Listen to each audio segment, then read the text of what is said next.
Hemos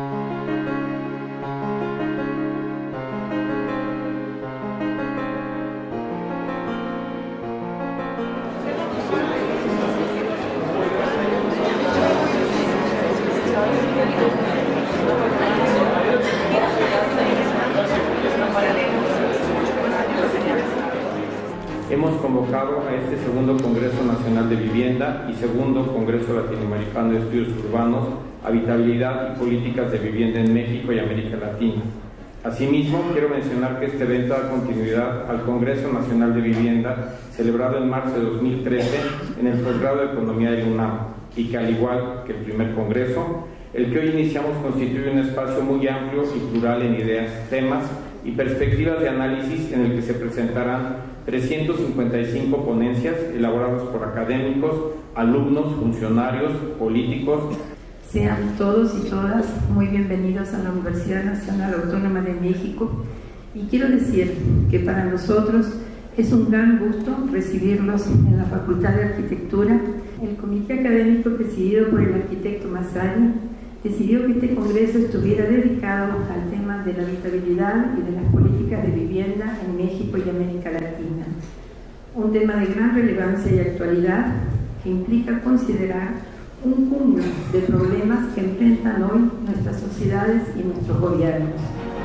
Para mí es un honor declarar inaugurado, siendo las 10:30 horas del día de hoy, 18 de mayo de 2015, los trabajos de este Congreso. Esperamos que los resultados del mismo sean altamente satisfactorios y que contribuyan en mucho a diseñar una mejor política de vivienda para nuestro país. Muchas gracias.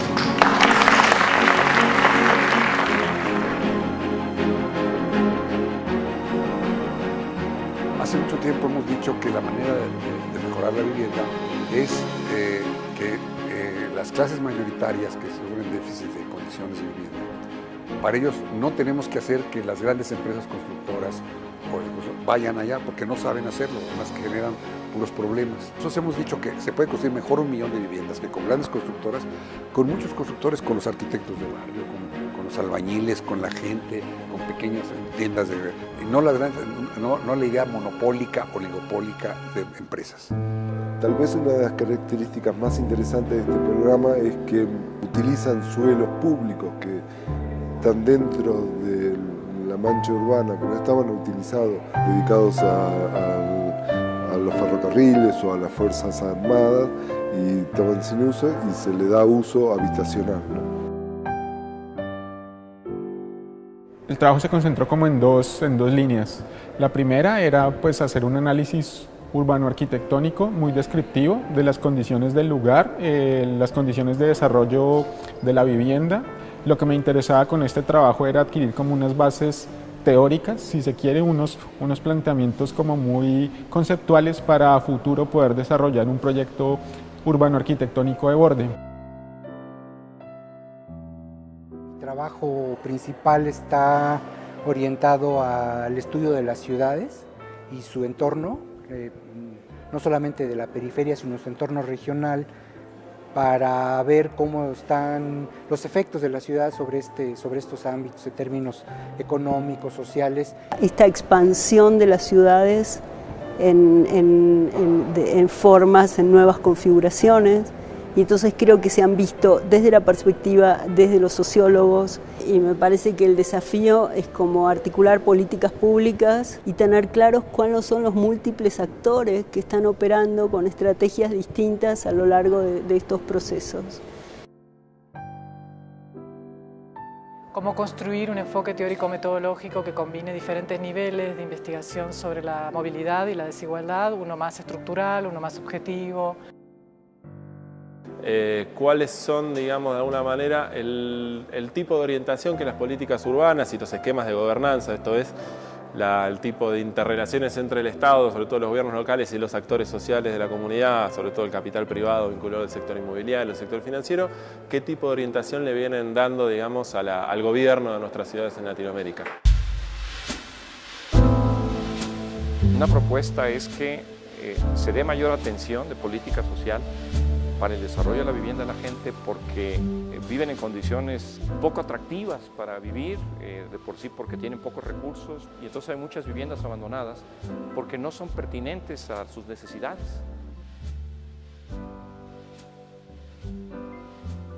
Lo que se trata un poco de formalizar propuestas en las que intervengan tanto los agentes públicos como los privados, como haya participación ciudadana, tener una estrategia de intervención que defina qué usos o qué acciones o qué elementos son necesarios para este proceso de regeneración.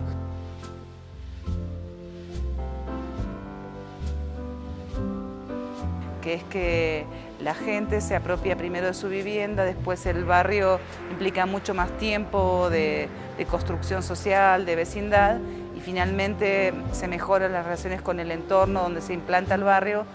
Las ciudades extendidas con casas individuales es insustentable porque la ciudad se aleja. Está el tema del transporte, que en el caso de México es clarísimamente conflictivo, pero en el caso de Buenos Aires también hay muchos problemas de transporte. Entonces creo que el déficit principal de América Latina es políticas de regulación del suelo.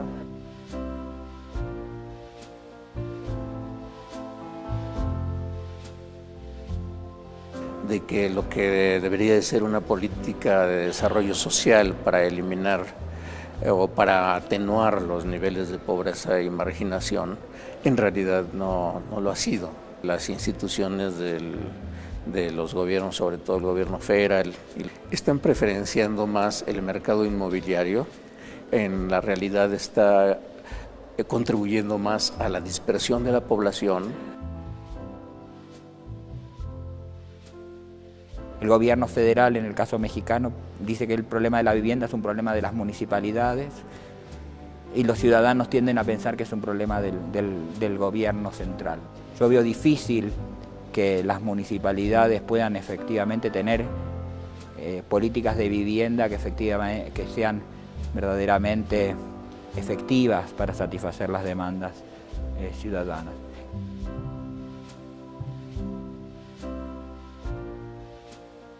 La idea fue poner el énfasis en la calidad de la vivienda, considerando que la habitabilidad no es solo el tamaño, los materiales de la misma, las infraestructuras, sino también todo el entorno ambiental, el entorno social en el cual se encuentran localizadas. También es que lo que se produce sea de calidad, porque justamente uno de los indicadores que tenemos es el hecho de que tenemos un elevadísimo número de viviendas deshabitadas. Entender que la política son, por una parte, las acciones y decisiones que establece el sector público. Yo creo que el problema fundamental está en evitar la vivienda dispersa, en tratar de evitar la vivienda sin vida comunitaria, tratar de evitar la vivienda lejana a las fuentes de trabajo. La gente quiere tener un terreno que la vincule a la calle y que tenga un patio y puede crecer hacia arriba, hay muchas maneras de crecer, ¿no? Pero ese concepto es muy diferente al de entregar viviendas terminadas, mínimas, que muchas veces no resuelven la vida de la gente, no hay habitabilidad adecuada. Podemos hacer vivienda en la ciudad. Parece que todo el mundo estamos de acuerdo en que tenemos que regresar a las centralidades, en un urbanismo más denso, más compacto, que atienda a las familias de menores ingresos, que tome en consideración la movilidad, proponga una nueva movilidad, que atienda el tema ambiental. Creo que el paso de Mejorando la Unidad, que es lo que hoy van a ver ustedes en esta exposición, es el primer gran paso de regresar con la academia, de regresar con estos grandes profesionistas que están teniendo importantes logros internacionales, a que volteen a ver la vivienda social y económica en México. El Museo de Ciencias y Artes está abierto a cualquier exposición que tenga que se relacione con uno de estos temas, porque sobre todo sabemos que la formación de los nuevos arquitectos, urbanistas, paisajistas en las universidades, no solo en nuestra universidad, es un papel fundamental de la academia para poder resolver nuestro país. Bienvenidos todos, los invito a inaugurar la exposición. Se inauguran de hecho 2 exposiciones, pero es la primera vez que exponemos el proyecto de Mejorando la Unidad, que trata del mejoramiento de las principales unidades habitacionales del país. El BUR es la vivienda unifamiliar regional y es un ejercicio, digamos, una crítica constructiva para reflexionar de por qué todavía en el país construimos la misma vivienda en Sonora que en Chiapas.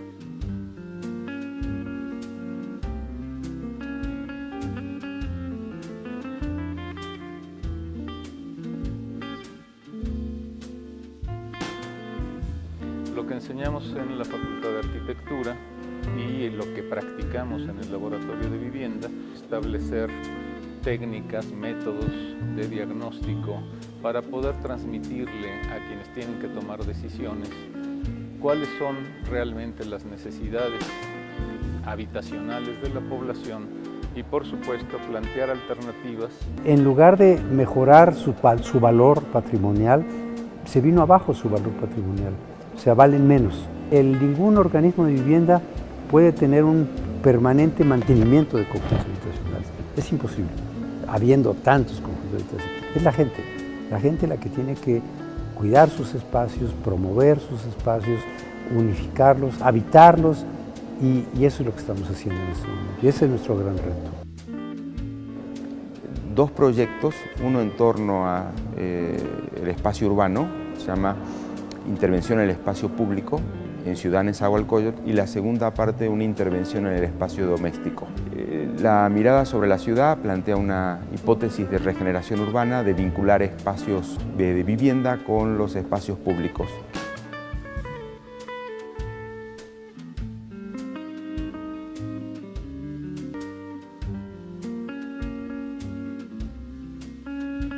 La exposición que hoy tenemos es sobre planeación participativa.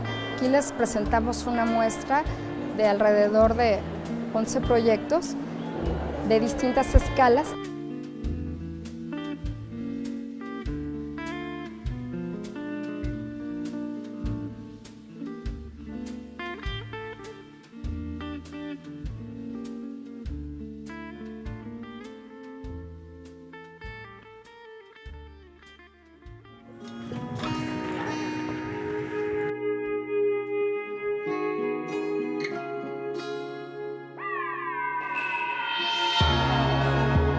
Mi búsqueda para hacer este documental tiene que ver con recorrer, sentir de una manera como íntima, cercana con este grupo de jóvenes, la manera en que estos conjuntos habitacionales construyen la vida diaria. Dicho de manera irónica, esto es lo que aporta el 14% al Producto Interno Bruto. Pero nos teníamos que preguntarnos qué es lo que aporta al desarrollo de las personas. Me parece que es muy ilustrativa la película de los conflictos que viven los jóvenes en este contexto.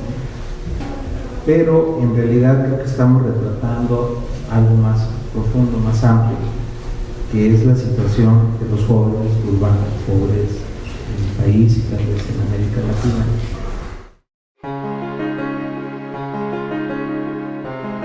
Se presentaron más de 340 ponencias de 22 estados de la República, de 14 países de América Latina. Y en este sentido creo que ha tenido muchísimo impacto porque además de esas 340 ponencias tenemos otros 400 asistentes que han circulado en estos días por el Congreso y que, bueno, han participado en las distintas mesas contribuyendo desde sus propias reflexiones, ideas y por supuesto pues incorporando al debate perspectivas diferentes. Damos por concluido este segundo Congreso Nacional de Vivienda, también Congreso Latinoamericano de Estudios Urbanos. Gracias a todos los que participaron, hicieron posible que se llevara a cabo con tan excelentes resultados de este Congreso. Gracias a todos.